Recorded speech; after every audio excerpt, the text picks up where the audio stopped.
are negotiating something so big, which is going to impact your kids, is going to impact your taxes, and now we are going to make this deal, and then we are going to tell you what happened at the very end. When someone puts some words in my mouth and say that I said something and this is not true, this is not respectful and it is not professional.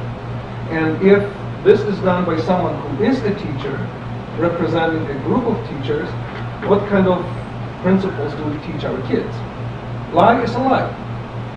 I'm always usually suspicious if you say, well, I want to do it behind the closed doors, but everyone has to behave rationally in that process, professionally, respectfully in that process. There's nothing I want more than exactly these things. It's difficult to contrive an objection to the argument that School Committee Chairman Jan Bergandy makes for open contract negotiations with the National Education Association Union in Tiverton, Rhode Island, especially in the current pre-negotiation moment. But several pro-union townsfolk are willing to give it a try.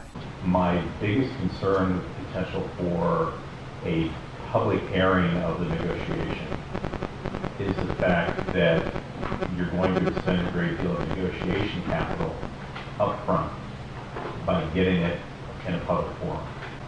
I find it difficult to understand how either side can be willing to give up anything in public, facing the ire of their own constituency.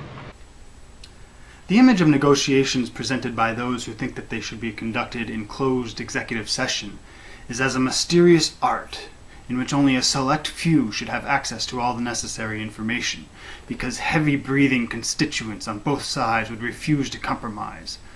Deadlock. Chaos.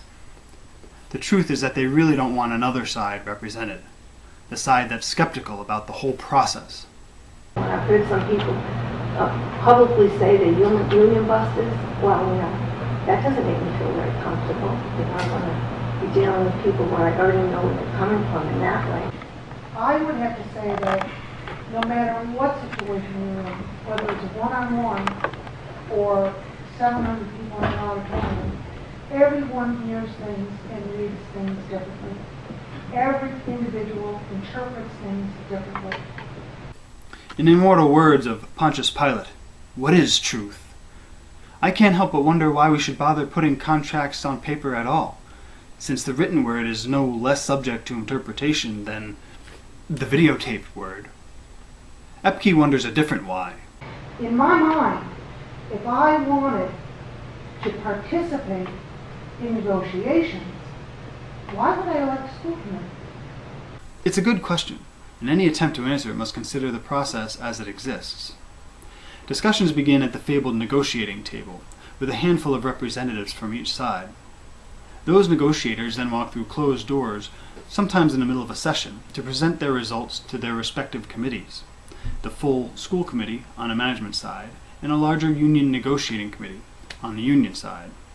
If the union's negotiating committee is satisfied, or if it requires guidance, it walks through another closed door, this one more metaphorical, to confer with the entire union workforce, perhaps for feedback, but typically seeking an up or down vote. The school committee, by contrast, maintains a wall between it and the tax-paying voters until it's time to announce how much money they must transfer to the union. Those of us who want open negotiations aren't even looking to acquire a door. We just want a window through which we can keep an eye on proceedings. Oddly, Miss Epke, who previously declared that we elect school committees so that the naive masses needn't concern themselves with the fineries of negotiations, does feel up to the task of recommending that the elected officials shouldn't pursue this particular negotiation strategy. So, I see no problem with negotiating in executive session. In fact, I think it's the only productive way to proceed. And her accomplice, Deborah Pallasch, similarly feels up to the task of preemptively bowing to the union. Both sides have to agree under Rhode Island state law. That's just the way it is. So my concern is you're sort of drawing a line in the sand, not correcting it, and you're really kind of giving up on the idea that we can work together and that we can let collective bargaining perhaps work. Indeed, the advocates for clandestine negotiations go so far as to suggest that the chairman's trust issues should compel him, in effect, to recuse himself from the actual negotiations. Now, if Mr. Bergandy feels that he does not want to sit privately with teachers or their representatives to negotiate a contract, I would certainly not ask him to do that. We do have other committee members, however, who could join Mrs. Black. The trust issue seems to be a big thing for you, and it's just maybe maybe players on both sides of the table need to change. Because as I hear you speak, you're right. If you do not trust that the union won't twist your words, and you do not trust that the union will tell their members what we offered, and they do not trust that the tentative agreement that somebody said, oh yeah, we think that'll work, if they don't trust that your word is your bond, and next time you'll come back and say, oh, we ran the numbers again and we can't agree to that, then we won't have productive negotiations. Apparently, these concerned citizens believe that the community would be best represented in the artful, violent, secretive dance of negotiations by someone who has not been given ample reason to be suspicious of the other side, somebody who has not already had experience watching the union behave unprofessionally contract after contract, no matter the tack of the school committee. The prior experience, we negotiated the prior contract in executive session, and we did not avoid all what we are saying here. We are going to avoid when we do it in private. And, we did make some informal proposals that I thought were fair, that mirrored what other districts in Portsmouth and middle towns agreed to, but it didn't come to pass. And if a kinder negotiator should prove to be too pliant, too easily manipulated by the union's hefty professionals, well, they'll point out that the electors are free to try something different next time. Just as the committee is elected, and if you don't tell the truth, you can get unelected.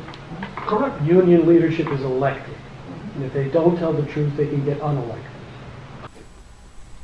Listening to those who ostensibly advocate for the community, or even for the union, it is clear that they want a secret process in which only a few people on both sides get to know all of the details, while the people most affected by the decisions must figure out the process and the possibilities in hindsight through a fog of subjective or deceptive impressions. What kind of guarantee do I have that the union leadership actually tells all the membership everything what's happening?